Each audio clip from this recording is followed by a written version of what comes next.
दोस्तों, 5 राज्यों में हुए विधानसभा चुनाव के बाद 3 राज्यों यानी छत्तीसगढ़, मध्य प्रदेश और राजस्थान में चुनाव आयोग और ईवीएम को लेकर लगातार सवाल उठाए जा रहे थे, विपक्ष की तरफ से भी और कई लोगों की तरफ से। इस सुप्रीम कोर्ट में चुनौतियां दी जा रही थी, हाई कोर्ट में चुनौतियां दी जा रही थी, तमाम चीजें की जा रही थी, लेकिन इसकी काट मोदी और शाह ने निकाली थी। आज मैं आपको दिखाने जा रहा हूं, ये खबर मैंने तकरीबन 1 हफ्ते पहले भी आपको बताई थी, लेकिन अब उस खबर पर मोहर खुद आगे आकर मोदी सरकार ने लगा दी कि हाँ, उनका मनपसंद व्यक्ति ही चुनाव आयुक्त बनने जा रहा है। जी हाँ, उन्होंने मोहर लगा दी है कि अगर उस दौरान यानी चुनावों के दौरान चुनाव आयोग ने कोई फैसला ले लिया तो आपकी या किसी की भी हिम्मत नहीं हो पाएगी कि आप इस मामले को लेकर supreme court, high court, lower court या किसी भी अदालत में चुनाव आयोग को चुनौती दे पाए। यानी पूरी तरह से ये सारा का सारा खेल सरकार के हाथ में रहने वाला है कि कौन जीतेगा,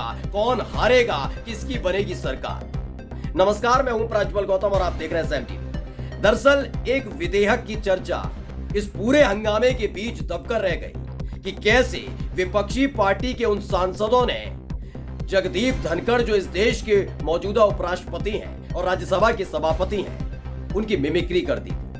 उनको निलंबित किया, वो संसद के गलियारे में गए, उन्होंने मिमिक्री की। इसे जगदीप धनखड़ ने खुद न सिर्फ अपना अपमान बताया बल्कि जाटों का अपमान बता दिया। इस पूरे हंगामे के बीच सरकार ने एक बड़ा खेल कर दिया। सरकार ने जो खेल किया है उसके मुताबिक अब मोदी जी जिसे चाहेंगे वो चुनाव आयुक्त बनेगा। ये कैसे होने जा रहा है, आज मैं इसी को बताने जा रहा हूं। दरअसल इस वाले सत्र में, जो सत्र चल रहा है संसद का, इसी में एक विधेयक रखा गया। दरअसल विधेयक राज्यसभा में पास होता है, लोकसभा में पास होता है, उसके बाद वो कानून बन जाता है। राज्यसभा में पास हो चुका है, लोकसभा में पास हो चुका है, और ये विधेयक है चुनाव आयुक्त की नियुक्ति से जुड़ा हुआ।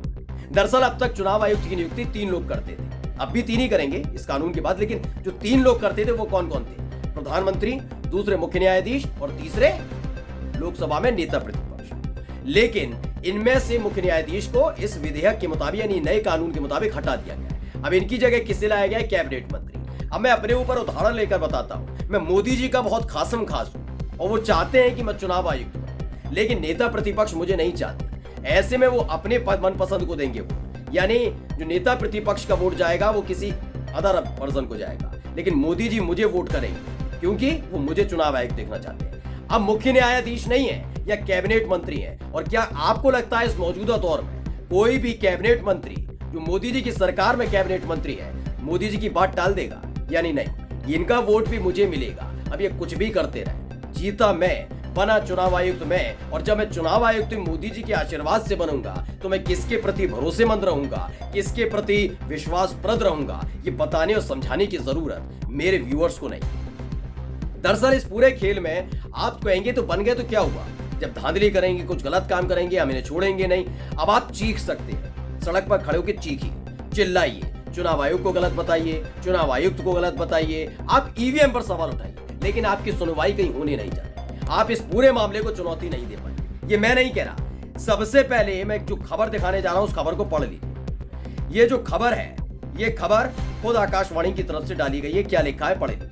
इन्होंने कहा है कि लोकसभा में मुख्य निर्वाचन आयुक्त और अन्य निर्वाचन आयुक्त विधेयक 2023 पारित, और इसमें जो है कि लोकसभा में ये सब कुछ पारित हुआ है। इसमें कौन कौन है?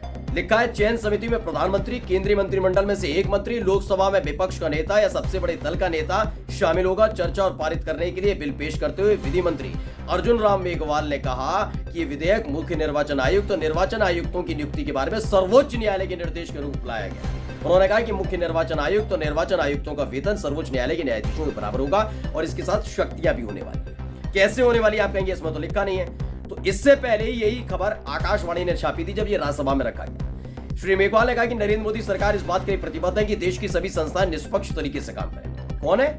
मोदी जी। खैर, उन्होंने कहा कि मुख्य चुनाव आयुक्त और अन्य चुनाव आयुक्तों की सुरक्षा के लिए विधेयक में एक प्रावधान जोड़ा गया है। इसी प्रावधान के खिलाफ पूरा का पूरा विपक्ष था। आपने राघव चड्ढा को सुना, कांग्रेस के तमाम सांसदों को सुना, लेकिन सुनने की हिम्मत नहीं हो पाई सरकार की ज्यादा, इसलिए उनको उठा के दूसरे मामले में फेंकवा दिया कि हंगामा हो रहा है।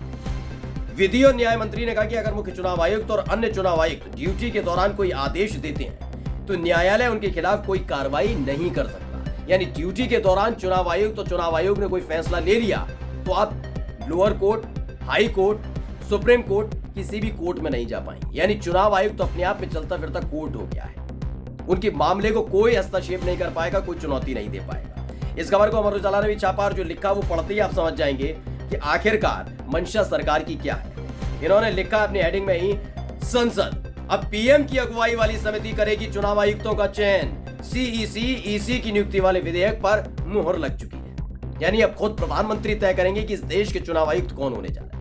और ये कहते हैं लोकतंत्र मजबूत हो रहा है। चुनाव लोकतंत्र की सबसे पहली और मजबूत नींव होता है। वो अगर निष्पक्ष तरीके से होता है तो कोई भी पार्टी, कोई भी सरकार तानाशाह नहीं हो सकती, क्योंकि उसे अपने जाने का डर हमेशा सताता रहेगा। लेकिन जब चुनाव आयुक्त को चुनने की जिम्मेदारी ही प्रधानमंत्री को मिल जाए, उनके कैबिनेट मंत्री को मिल जाए, तो यकीन मानिए लोकतंत्र का बेड़ा गर्क होना तय है। नमस्कार। सब्सक्राइब करें साम टीवी, क्योंकि हम आ गए हैं अब आपके बीच, दिखाएंगे सत्ता के वादों और अपराधियों के एक एक कारनामे की हकीकत। और हाँ, अगर आपके पास भी हो कोई ऐसी खबर तो कमेंट करके हमें बताएं, क्योंकि बिना डर और दबाव के हम दिखाते हैं हर एक खबर डंके की चोट पर।